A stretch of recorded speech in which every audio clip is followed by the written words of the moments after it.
কৃষ্ণ জয় গুৰু শংকৰ সমস্ত জনলৈ সন্ধিয়াৰ ভক্তি ভৰা সেৱা নিবেদন কৰিছোঁ। প্ৰভু সমস্ত কৃষ্ণ কৃষ্ণ কৃষ্ণ সমস্তকে ভগৱন্তই কুশলে ৰাখক, মংগলে ৰাখক। প্ৰভু ভগৱন্তৰ চৰণ পংকজত সেৱা কৰিবলৈ ভক্তিৰ পাত্ৰ কৰাওক। কৃষ্ণ কৃষ্ণ কৃষ্ণ আজি পুনৰ এভাগ উপদেশ গুৰুজনাই আমালৈ অৱগত কৰি থৈ গৈছে। সেই উপদেশ ভাগকে আমি পুনশ্চ পাঠ কৰিবলৈ আপোনালোকৰ আগলৈ আগবাঢ়িছোঁ। মাথো পাঠ কৰি যাম, তাৰ মাজতে দুই এটা কথা যৎ কিঞ্চিত চিন্তাধাৰাৰে অৱগত কৰিবলৈ চেষ্টা কৰিম। কৃষ্ণ অশুনিও ক সৰ্বজন কৃষ্ণৰ চৰিত্ৰ, আতপৰে আন পুণ্য নাহিকে কলিত, এ লোভী আছা জন্ম যিটো ব্ৰহ্মাৰ বাঞ্ছিত, জানি যত্নে কৰা পান কৃষ্ণ কথা মৃত, অ ক্ষণিক শৰীৰ বিলম্বত কাৰ্য নাই, চিন্তামণি জন্ম হেৰা হাতত হৰাই, নাহি কেচতন কাল অজগৰে গিলে, ধন জন জীৱন যায় বেকয়ে কটিলে,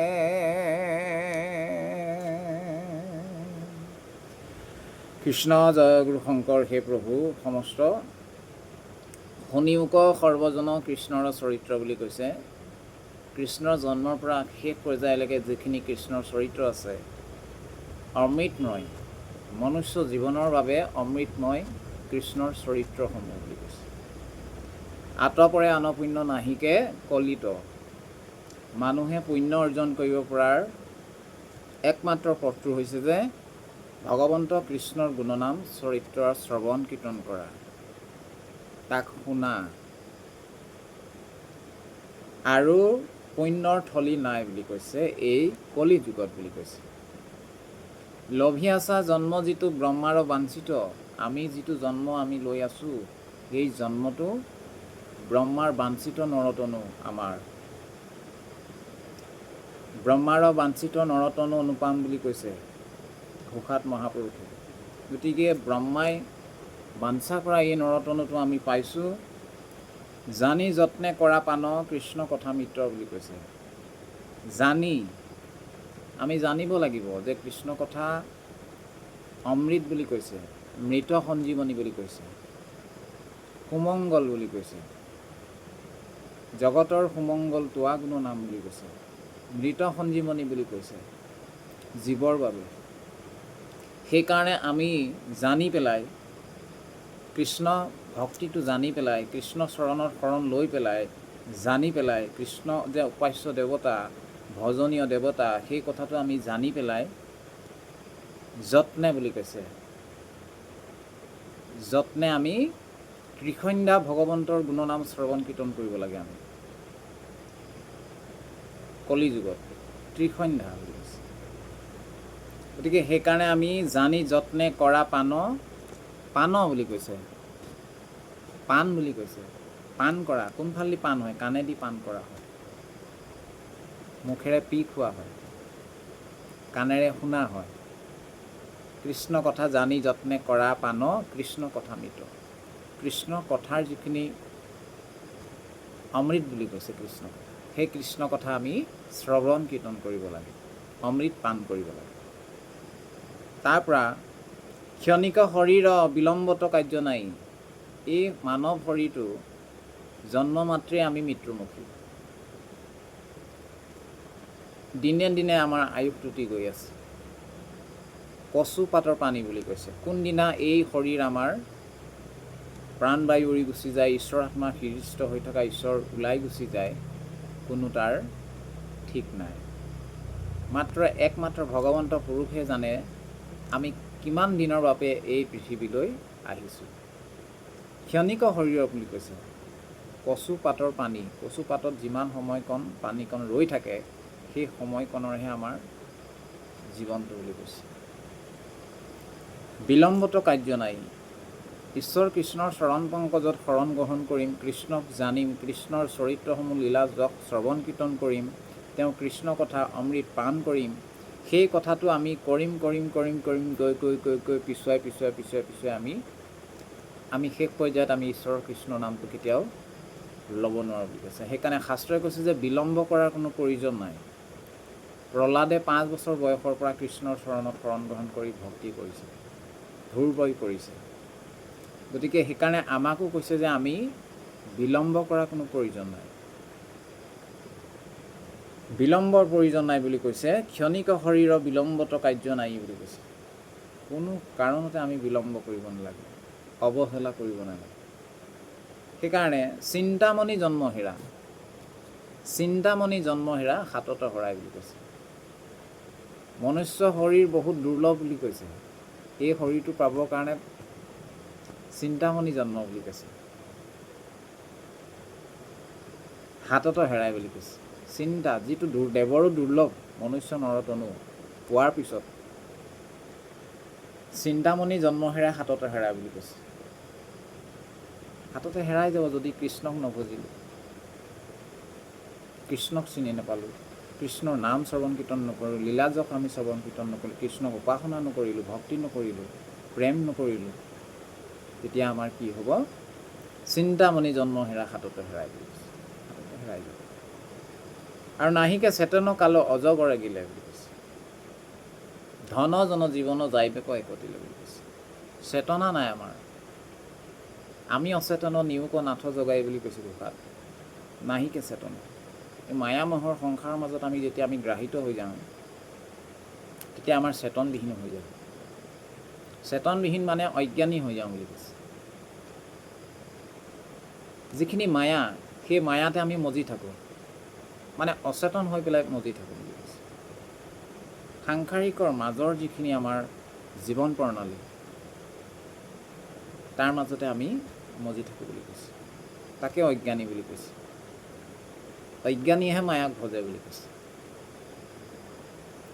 সেইকাৰণে নাহিকে চেতন কাল অজগৰ গ'লে, কাল মানে সময়। আমাৰ সময়টো প্ৰতিনিতে প্ৰতিদিনে আমাৰ ক্ষয় হৈ গৈ আছে। অজগৰে গিলাৰ দৰে গিলি গৈ আছে। সময়টো শেষ হৈ গৈ আছে। দিনক দিনে আমাৰ কেশ পকিছে, দাড়ি পকিছে, চুলি পকিছে, ছাল সুতুৰাতুৰি পৰিছে, এটা পৰ্যায়লৈ আমি গৈ আছোঁ।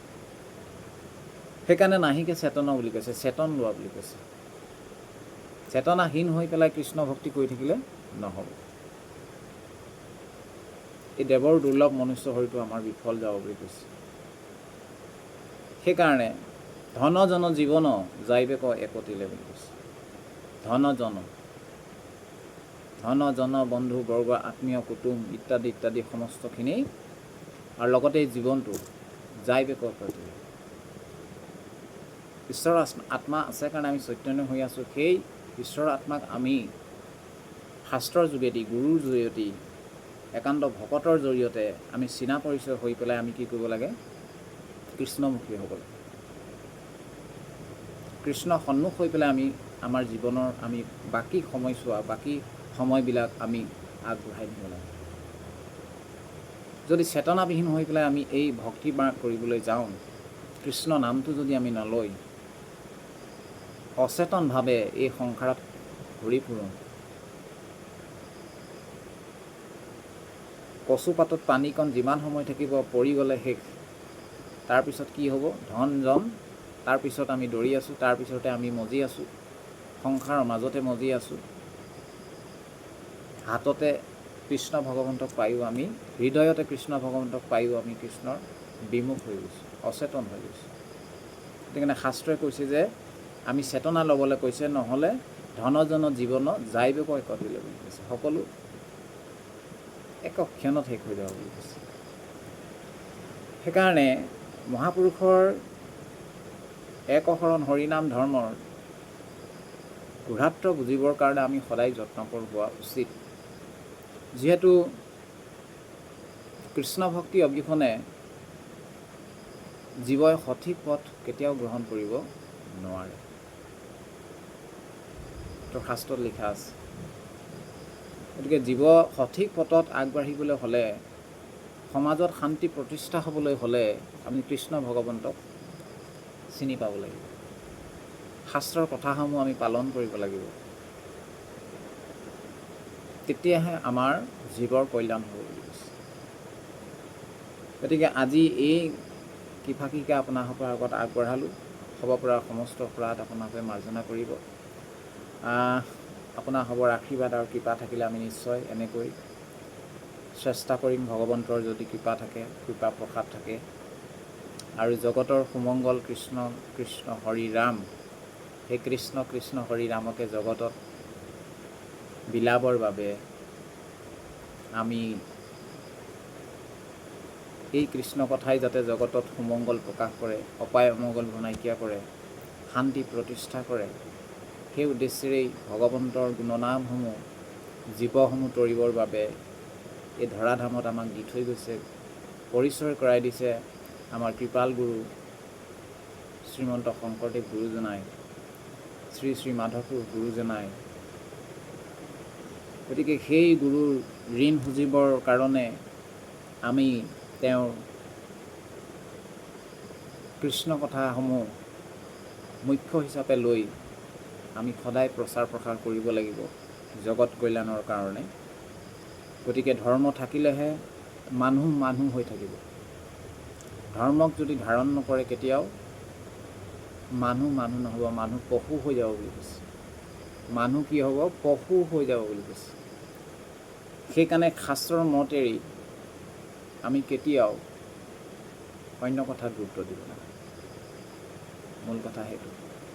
গতিকে প্ৰত্যেক জীৱৰ কল্যাণ হওক, প্ৰত্যেক ঘৰ গৃহস্থীয়ে ভক্তিৰ পাত্ৰ হওক, ভক্তিৰ দিশত আগবাঢ়ি যাওক, ভগৱন্ত কৃষ্ণৰ ভক্তি প্ৰেমত মজ্জিত হওক, মন মজ্জিত হওক, পুৱা গধূলি ঈশ্বৰৰ উপাসনা কৰক, প্ৰাৰ্থনা কৰক। ভগৱন্তই নিশ্চয় আমাক কৃপা কৰিব, আৰু ভগৱন্তৰ কৃপা অবিহনে এই সংসাৰ বৈতৰণি আমি কেতিয়াও পাৰ হ'ব নোৱাৰিম। এয়া শাস্ত্ৰৰ সিদ্ধান্ত। গতিকে আপোনালোকৰ চৰণ পংকজলৈ এইখিনিকে কৈ আমি পুনশ্চ সেৱা ধৰিছোঁ। জয় গুৰু শংকৰ কৃষ্ণ কৃষ্ণ।